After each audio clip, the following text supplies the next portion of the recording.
अभी तक हम ऑलमोस्ट काफ़ी हद तक एसईओ सारी पढ़ चुके हैं।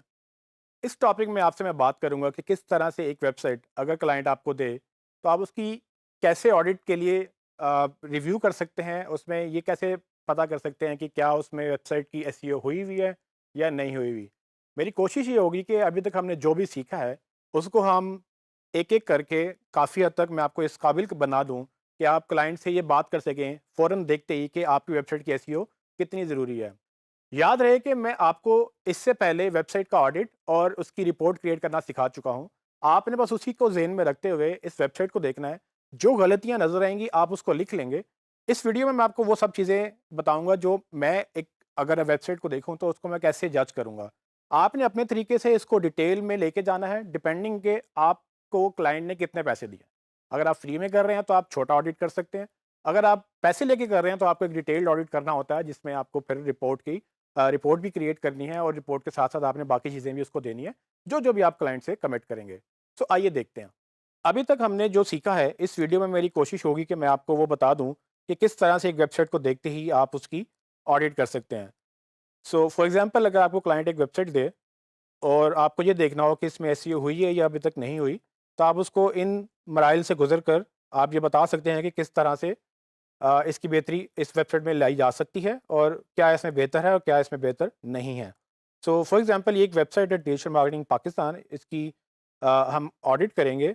ये आप इसी तरह से समझें कि आपको क्लाइंट ने आपको ये वेबसाइट दी है ऑडिट करने के लिए या आप खुद अपनी वेबसाइट ऑडिट करने जा रहे हैं।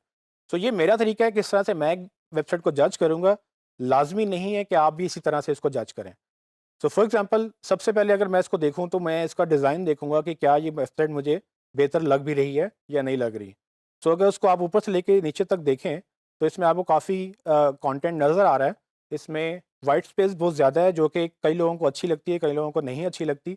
बाकी इसमें अगर आप देखें तो एक हेडिंग नज़र आ रही है, उसके बाद कुछ टेक्स्ट नज़र आ रहा है और अगर मैं नीचे स्क्रॉल करूँ तो एक और पिच क्लियर है, इसमें काफ़ी हद तक वो चीज़ें एक्सप्लेन कर रहे हैं कि वो क्या-क्या करते हैं।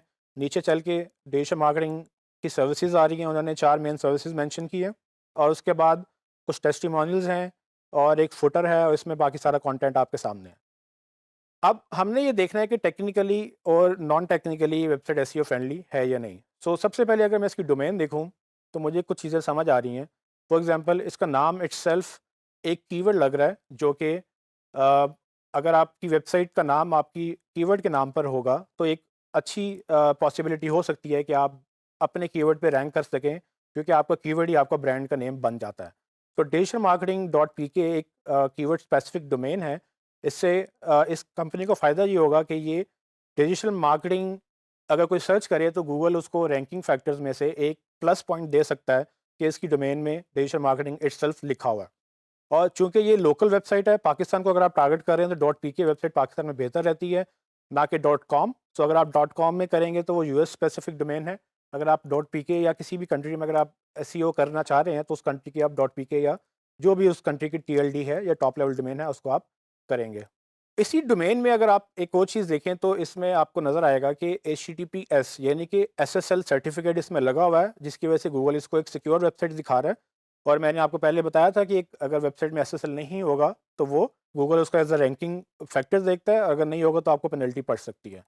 सो अगर एसएसएल है तो बड़ी अच्छी बात है, अगर नहीं है तो इसमें आपको एक रैंकिंग फैक्टर मिस हो जाएगा। आपको चाहिए कि आप एसएसएल लगाएं।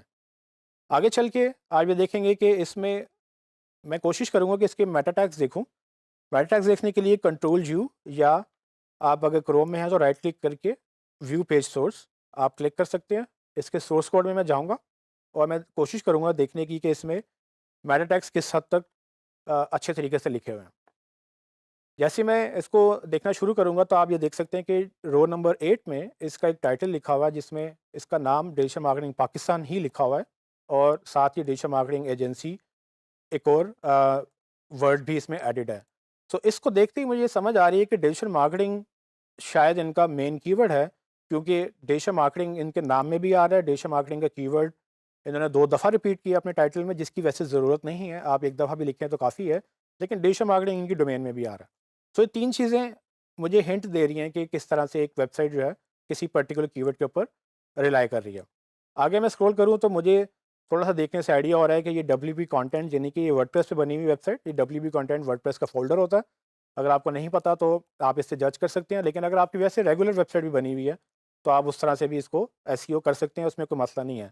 लेकिन वर्डप्रेस जैसे कि मैंने पहले बारहा बता चुका हूँ कि वर्डप्रेस एक बेहतर CMS है वेबसाइट के लिए। अच्छा, अगर चूंकि ये वर्डप्रेस है तो आप इसमें देखेंगे कि इन्होंने योस्ट एसईओ प्लगइन इंस्टॉल किया हुआ है, यहाँ से आप इस लाइन में देख सकते हैं। और उसके साथ ही आप देखेंगे योस्ट के थ्रू ही डिस्क्रिप्शन का मेटा टैग लगा हुआ, जिसमें डिस्क्रिप्शन जो है वो तकरीबन 150 कैरेक्टर्स की लग रही है। और उसको मैं पढ़ना शुरू करूँ तो डिजिटल मार्केटिंग पाकिस्तान उन्होंने पहला अपना नाम ही लिखा हुआ है और नाम ही बेसिकली उनका कीवर्ड भी है। तो इससे मुझे श्योरिटी मिल जाती है कि वो डिजिटल मार्केटिंग और डिजिटल मार्केटिंग पाकिस्तान पे ही शायद रैंक करना चाह रहे हैं। और आगे भी देखेंगे तो डिजिटल मार्केटिंग एजेंसी दोबारा रिपीट हो रहा है और उसके बाद पाकिस्तान भी आ रहा है। उसके बाद मार्केटिंग सॉल्यूशंस एक और कीवर्ड नज़र आ रहा है, जिसमें फिर digital media channels, digital media जो कि एक सिनोनिम कहा जा सकता है डिजिटल मार्केटिंग का, वो भी उसमें आ रहा है। उसके साथ ही आप देखेंगे कि इसमें काफ़ी हद तक ओपन ग्राफ टैग्स जो कि फेसबुक देखता है या गूगल प्लस देखता था, अब गूगल प्लस नहीं है। सो गूगल प्लस और ओपन जो बाकी सोशल मीडिया हैं वो ओपन ग्राफ टैग्स को कंसिडर करते हैं अपने प्लेटफॉर्म्स पे डेटा दिखाने के लिए। साथ ही आप देखेंगे ट्विटर कार्ड की भी उन्होंने मेटा टैग्स डाले हुए हैं। ये सब चीज़ें जो हैं आपको हिंट दे रही हैं कि ये प्रॉपरली एक ऑप्टिमाइज़ वेबसाइट है। अगर इसमें ये टैग्स नहीं होते तो हम इसको कहते कि ये बेहतर नहीं है, लेकिन इसका मतलब ये नहीं कि ये अच्छे भी हैं। सो ये चीज़ याद रखिएगा कि सिर्फ टैग्स होना ही काफ़ी नहीं होता, टैग्स का ठीक होना भी बहुत ज़रूरी होता है। क्या वो टैग कीवर्ड ऑप्टिमाइज्ड है, इसका पता आपको तब चलेगा जब आप कीवर्ड रिसर्च कर चुके होंगे और आप फिर देखेंगे कि क्या डिजिटल मार्केटिंग पाकिस्तान एक अच्छा कीवर्ड था भी या नहीं।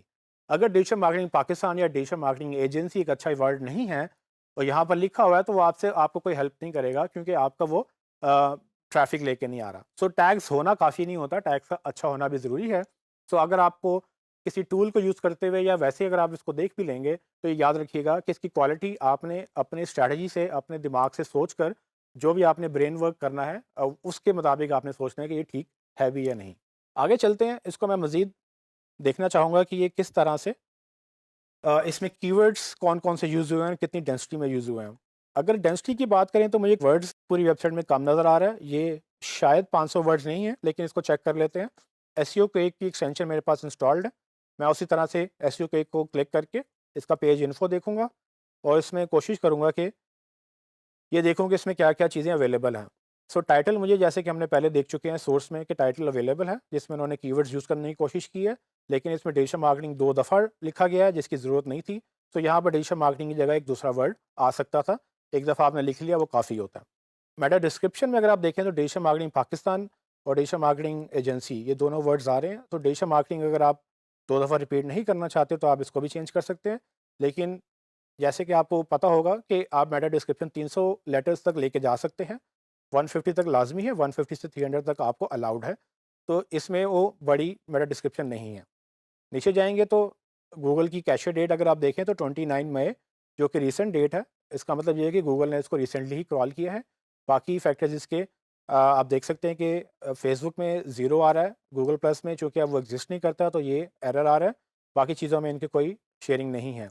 डोमेन की अगर आप देखें तो इंडेक्सेबिलिटी जो है गूगल के तकरीबन 16 यूआरएल इंडेक्स हैं गूगल के अंदर इस डोमेन के, जो कि आप क्लिक करने पे देख सकते हैं कि कौन-कौन से क्रॉलर वेबसाइट के यूआरएल गूगल में क्रॉल्ड है।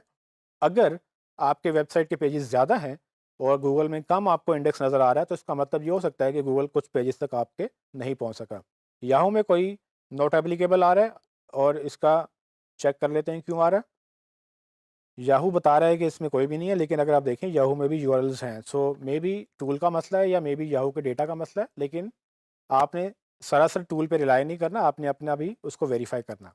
बिंग में इंडेक्स के 6 पेजेस नज़र आ रहे हैं। अगर आप इसको क्लिक करके देखेंगे तो बिंग में आपको एक यूआरएल ओपन होगा जिसमें आपको पूरी वेबसाइट के यूआरएल नज़र आ रहे होंगे। सो बिंग भी एक सेकंड बिगेस्ट सर्च इंजन कहलाता है यूएस के अंदर। अगर आप गूगल के बाद बिंग को भी ऑप्टिमाइज़ करना चाहें तो आपके लिए इंपॉर्टेंट है कि आप ये अंडरस्टैंड करें कि बिंग में कितने यूआरएल्स हैं और वो किस हद तक आपको गूगल बिंग आपके कहाँ तक कितने पेजेस तक पहुँच सका है। सो अगर मैं नीचे क्रॉल करूँ तो आप देखेंगे कि कीवर्ड डेंसिटी मुझे नज़र आ रही है। इसमें टोटल 693 वर्ड्स लिखे हुए हैं वेबसाइट के ऊपर। मैं समझ रहा था 500 हैं, लेकिन ये 500 से ज़्यादा है। ऑल्दो देखने में कम लग रहे थे लेकिन ये ज़्यादा है, पर मेरे ख्याल से अगर 1000 होते तो और ज़्यादा बेहतर हो सकता था। सबसे ज़्यादा यूज़ होने वाला सिंगल वर्ड जो है वो डिजिटल है, जो तकरीबन 47 दफ़ा रिपीट हो रहा है, जिसकी डेंसिटी तकरीबन 6.78% बन रही है, जो कि हमारे थ्रेशोल्ड से थोड़ी-सी ज़्यादा है। ये आपको थोड़ा-सा रिस्की हो सकता है, अगर आप डेंसिटी 5 से कम रखना चाहते हैं, तो आपको कोशिश करनी है कि कम से कम उन उन वर्ड्स को उतनी दफ़ा यूज़ करें जितनी दफ़ा वो आपकी आपकी ज़रूरत है। साथ ही अगर आपको टूल ये बता रहा है कि डिजिटल का वर्ड जो है वो टाइटल में भी है और वो कीवर्ड में भी है, उसके बाद वो H1 में भी यूज़ हो रहा है। सो ये आपको हिंट देता है कि किस तरह से आपके वो कीवर्ड्स मेन इंपॉर्टेंट जगहों पे ऑलरेडी मौजूद हैं। तो डिजिटल और मार्केटिंग दोनों मेन वर्ड्स चल रहे थे, साथ पाकिस्तान भी चल रहा था, तो सब आपको नज़र आ रहे हैं कि वो कहाँ-कहाँ मौजूद हैं। उसके बाद अगर आप नीचे क्रॉल करें तो आपको इसी तरह से एजेंसी का वर्ड भी नज़र आ रहा है, वो भी 3 जगहों पे, ख़ास जगहों पे मौजूद है। अगर आप टू वर्ड फ्रेजेज़ में जाएँगे तो डिजिटल मार्केटिंग जो है वो इकट्ठा तकरीबन 29 दफ़ा रिपीट हो रहा है, उसकी डेंसिटी 8% बन रही है, जो कि कदरे ज़्यादा है। उसके बाद मार्केटिंग पाकिस्तान, वो भी तकरीबन 9 दफ़ा रिपीट हो रहा है और उसकी डेंसिटी 2.5% है, यानी कि 2.6%। अगर आप देखें तो 3 वर्ड फ्रेजेज़ में डिजिटल मार्केटिंग पाकिस्तान जो है तकरीबन 9 दफ़ा रिपीट हो रहा है, जो कि कंपनी का नाम है, और उसके बाद जो सेकंड मोस्ट इंपॉर्टेंट कीवर्ड नज़र आ रहा है वो डिजिटल मार्केटिंग एजेंसी के नाम से है, जो कि उनका टारगेट कीवर्ड भी है। सो टारगेट कीवर्ड जो है ऑलमोस्ट वो उसकी मेन डेंसिटी जो है वो 1.73% है। हालाँकि डिजिटल मार्केटिंग और डिजिटल मार्केटिंग एजेंसी या डिजिटल मार्केटिंग पाकिस्तान, ये तीनों ही ऑलमोस्ट टारगेट कीवर्ड्स लग रहे हैं इसके, और ये आपने देखना है कि आप किस तरह से उनको मिक्स करके अपने ब्रांड के नाम के साथ या विदाउट ब्रांड नेम आप उनको यूज़ करेंगे। सो आगे चलते हैं डिजिटल मार्केटिंग पाकिस्तान ऑन, ये फॉरवर्ड फ्रेजेस हैं जिसमें 4 वर्ड्स में आप देखेंगे डिजिटल मार्केटिंग पाकिस्तान के साथ ऑन आ रहा है, और ये तकरीबन 4 दफ़ा आ रहा है। On does not make any sense, जिसका मतलब ये है कि ये रेगुलर सेंटेंस में है, ये आपका कीवर्ड नहीं हो सकता। ऑन का वर्ड जो है वो कीवर्ड को रिप्रेजेंट नहीं करता। उसके बाद मीडिया एंड बिज़नेस डेवलपमेंट है, वो तकरीबन 3 दफ़ा रिपीट हो रहा है, और इस तरह से SEO and social media and business, ये सारी चीज़ें आपकी रिपीट हो रही हैं। लेकिन आप ये देखेंगे इनमें कोई भी मेन कीवर्ड डेस्टिनेशन में नहीं है, कहीं पर भी टाइटल में या हेडिंग में नहीं है, ये टेक्स्ट में कहीं न कहीं रिपीट हो रहे हैं। अगर मैं इसके डायग्नोसिस पे जाऊँगा, तो वहाँ मैं क्विकली देख सकता हूँ कि एसईओ क्विक ने क्या ऑडिट निकाला है। वो कहता है यूआरएल ठीक है, जो कि ठीक लग रहा है क्योंकि इसकी लेंथ बहुत ज़्यादा नहीं है, और इसमें जो है कीवर्ड भी हमारा एडिड है। उसके बाद कैनोनिकल भी इसमें एडिड है, जो कि मैंने आपको बताया था डुप्लीकेशन को कंट्रोल करता है, इसका मतलब ये ठीक है। टाइटल 56 कैरेक्टर्स का है। आपको याद होगा कि हमारे पास टाइटल की लेंथ जो है वो 60 से 70 कैरेक्टर्स तक जा सकती है। सो अगर आपका टाइटल छोटा है तो आप इसको बड़ा कर सकते हैं। ये 56 का टूल बता रहा है कि ठीक है, लेकिन मेरी नज़र में इसको बड़ा होना चाहिए। अगर आप यहाँ पर 1-2 वर्ड्स और डाल सकते हैं तो वो आपके लिए बेहतरी है, आप कीवर्ड यूज़ कर सकते हैं। मेटा डिस्क्रिप्शन आप देखेंगे तो 154 कैरेक्टर्स हैं। यहाँ पर इसको 300 कैरेक्टर्स तक जा सकते हैं आप। अगर आप मिनिमम 150 या मैक्सिमम आप 300 तक जाएँगे, तो इसमें भी बेहतरी के चांसेस बहुत मौजूद हैं। अगर आप नीचे आएँ, मेटा कीवर्ड्स नहीं यूज़ किए, गूगल इनको नहीं देखता, लेकिन कुछ सर्च इंजन इसको अभी देखते हैं। ये आपकी मर्ज़ी है, आपने इसको ऐड करना है या नहीं करना। आगे चल के देखेंगे तो हेडिंग्स में आप देखेंगे कि H1 एक दफ़ा ही आ रही है, जबकि H2 3 दफ़ा और बाकी डिवाइडेड है। H3 और H4 एग्ज़िस्ट नहीं करते। H4 4 दफ़ा है एक्चुअली। सो H1 एक दफ़ा लाज़मी चाहिए, 2 दफ़ा नहीं होना चाहिए। बाकी H2 या H4 या H3 जैसे भी आपका पेज का लेआउट स्ट्रक्चर बनता है, वो डिज़ाइनर के साथ बैठ के आप डिस्कस कर सकते हैं। लेकिन आपको इस तरह से स्प्रेड आउट करना है, अपने मेन कीवर्ड्स हेडिंग्स में डालने हैं। तो आप देखेंगे डिजिटल मार्केटिंग एजेंसी और पाकिस्तान, ये ऑलमोस्ट मेन हेडिंग में आ रहे हैं। उसके बाद अगर आप देखेंगे हेडिंग 2 में भी डिजिटल मार्केटिंग वर्ड रिपीट हो रहा है। उसके बाद हेडिंग 2 में service, full service digital marketing agency, digital marketing agency main keyword था। उसके बाद सर्विसेज या डिजिटल मार्केटिंग सर्विसेज, जिस तरह से आप देखेंगे सिनोनिम में या रिलेटेड कीवर्ड में काउंट हो सकते हैं। इसी तरह से आप देखें कि इमेजेस तो मौजूद हैं, लेकिन उनमें 15 इमेजेस हैं जो कि विदाउट ऑल टेक्स्ट हैं, जो कि एसईओ के लिए बेहतर नहीं है। आपको इमेजेस लगाने हैं तो उसमें ऑल टेक्स्ट यानी कि कीवर्ड्स इमेजेस में भी डालने हैं। टेक्स्ट इसमें कम है, यहाँ पर आप रेशो देखेंगे कोड की रेशो ज़्यादा है, टेक्स्ट की रेशो कम है। तो आपको इसको टेक्स्ट बढ़ा लेना चाहिए, जैसे कि मैंने पहले प्रेडिक्ट किया था। फ्रेम्स इसमें नहीं लगे हुए, जिसका मतलब ये बेहतर है। फ्रेम्स की टेक्नोलॉजी पुरानी हो चुकी है और अब हम उसको यूज़ नहीं करते हैं। फ्लैश भी नहीं डिटेक्टेड, फ्लैश भी नहीं चाहिए। माइक्रो फॉर्मेट, स्कीमा और ओपन ग्राफ, ये जो एडवांस चीज़ें हमने पढ़ी हुई हैं, इसमें आप देखेंगे कि माइक्रो फॉर्मेट इसमें एग्जिस्ट नहीं करता, जो कि एक नेगेटिव पॉइंट है। इसको आपको ऐड करना होता है। तो इस वेबसाइट में माइक्रो फॉर्मेट मिसिंग है। स्कीमा टैग्स भी इसमें मिसिंग है, जबकि ओपन ग्राफ हमने देखा था कि वो पहले से लगे हुए थे। ट्विटर कार्ड भी इसमें एडिट है। सो ये चीज़ें सोशल पॉइंट ऑफ व्यू से सोशल एसईओ यानी कि ओपन ग्राफ टैग्स या ट्विटर टैग्स दोनों मौजूद हैं। एएमपी वर्जन इसका अभी मुझे लगता है कि नहीं है, क्योंकि इसमें ये एक एरर दे रहा है। इसको आपको वेरीफाई करना पड़ेगा कि एएमपी फ्रेंडली आप हैं या नहीं। मेटा व्यू पोर्ट इसमें बता रहा है कि वो उसमें गूगल उसको प्रॉपर्ली स्केल कर पा रहा है क्रोम ब्राउज़र के अंदर। सो ये गूगल एक अच्छी प्रॉपर्टी समझता है। इसको आपको देखना है कि आपका ये नेगेटिव पॉइंट तो नहीं आ रहा। आगे चलेंगे तो बाकी सारे भी हमारे चेक मार्क्स आ रहे हैं जिसमें रोबोट डॉट टीएक्सटी एग्जिस्ट करती है। इसको मैं ओपन कर लेता हूँ। साथ ही मैं नीचे देखूंगा एक्सएमएल साइट मैप भी एग्जिस्ट करता है, इसको भी मैं ओपन कर लेता हूँ। और उसके बाद लैंग्वेज भी मेंशन्ड है इसमें यूएस की, इसमें डॉक्टर भी मेंशन्ड है, इनकोडिंग भी मेंशन्ड है, गूगल एनालिटिक्स भी इसमें इंस्टॉल्ड है। ये एक डिफरेंट टॉपिक है, इसका एसईओ के ताल्लुक नहीं है, लेकिन अगर आप गूगल एनालिटिक्स में ट्रैकिंग नहीं कर रहे हैं तो इसका मतलब मे भी आपको पता नहीं चलेगा कितने लोग आए हैं या आपकी वेबसाइट पे कितने लोग नहीं आए हैं।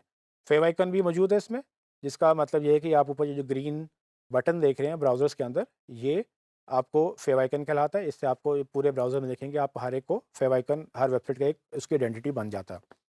एनीवेज़ हम वापस जाते हैं अपने रोबोट्स वाली फ़ाइल के ऊपर। सो रोबोट्स अगर आप देखेंगे तो इसमें रोबोट्स में बाकी सब अलाउड है, सिर्फ एक फ़ोल्डर नॉट अलाउड है, जो कि आपको ज़रूरत नहीं होती। लेकिन आपको यहाँ पर साइट मैप एडिट नहीं है, जो कि एक नेगेटिव पॉइंट हो सकता है। अगर आप यहाँ पर साइट मैप कॉलन अगर साइट मैप का यूआरएल लिखेंगे, जो कि ये यूआरएल है, तो वो एक बेहतर होगा। गूगल को एक्सेसिबिलिटी है, बाकी सब चीज़ों को एक्सेसिबिलिटी में आसानी होगी।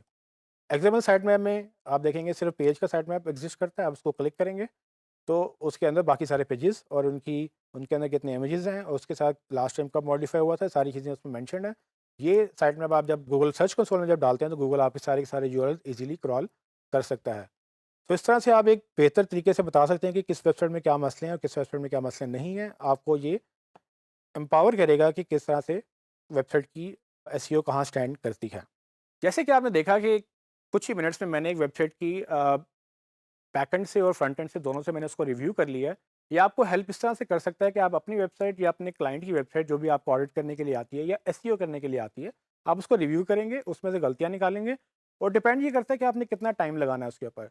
तो मैं ये करता हूँ कि अगर मुझे क्लाइंट कोई कहता है कि जी मैंने एसईओ करवानी है, तो मैं उसको फ़ौरन रिव्यू करके उससे बात करने के काबिल हो जाता हूँ कि भाई आपके ये मसले मुझे अभी फ़ौरन देखने में नज़र आ गए हैं और ये इसको हम ठीक करेंगे। लेकिन अगर इसका डिटेल्ड ऑडिट अगर आपसे कहा जाए, फॉर एग्जांपल कि वो आपको पैसे देता है कि इसमें सारी गलतियाँ निकालो, तो आपको चाहिए कि आप इसका डिटेल्ड ऑडिट करें बैठकर और इसकी रिपोर्ट बनाएँ और उसके बाद रिपोर्ट प्रेज़ेंट करें। सो इससे ये फ़ायदा होगा कि आप इसको एज़ अ सर्विस भी सेल कर सकते हैं, लेकिन अगर आप एज़ अ सर्विस इसको नहीं करेंगे, इसको सिर्फ़ अगर आपने बेस बनाकर पूरा प्रोजेक्ट लेना है, तो आप इसको एज़ अ फ्री ऑडिट करके एक रिपोर्ट पेश करके क्लाइंट को कन्विंस कर सकते हैं कि आप एक बेहतरीन एक्सपर्ट हैं एसईओ के अंदर और आप जो कर रहे हैं, आपको पता है आप वो क्या कर रहे हैं। ये चीज़ें इसलिए ज़रूरी हैं कि क्लाइंट आपको तब पैसे देगा जब आप उसको ये कॉन्फिडेंस देंगे कि आपको काम आता है। तो वो कॉन्फिडेंस आपको तब आएगा जब आपको वाक़ई देखने में आपको नज़र आएगा कि प्रॉब्लम्स क्या हैं और उसको आप बता सकेंगे कि ये प्रॉब्लम्स एग्ज़िस्ट करती हैं और इसको हम ठीक करेंगे। मेरा पूरे कोर्स का मतलब ये था कि आप इस काबिल हो जाएँ कि आप एसईओ एक तो जज कर सकें किसकी वेबसाइट कैसी हुई है या किसकी नहीं हुई है। जिसकी नहीं हुई उसकी कैसे बेहतर करनी है और इसके बाद इसको पैसे कैसे कमाने हैं, इसको एसईओ आगे ट्रांसलेट कैसे करना है। क्योंकि प्रॉब्लम्स अगर आपको पता होंगी तो ये आप सॉल्यूशन प्रेजेंट करेंगे। क्लाइंट को जब ये पता होगा कि इसको पता है मेरी प्रॉब्लम्स क्या हैं और इसको ये पता है कि इसका सॉल्यूशन क्या है, तो वो आपको पैसे देना पसंद करेगा। या आप अपनी वेबसाइट का एसईओ कर रहे हैं तो आप उसको ज़ाहिर बात है बेहतर कर सकेंगे।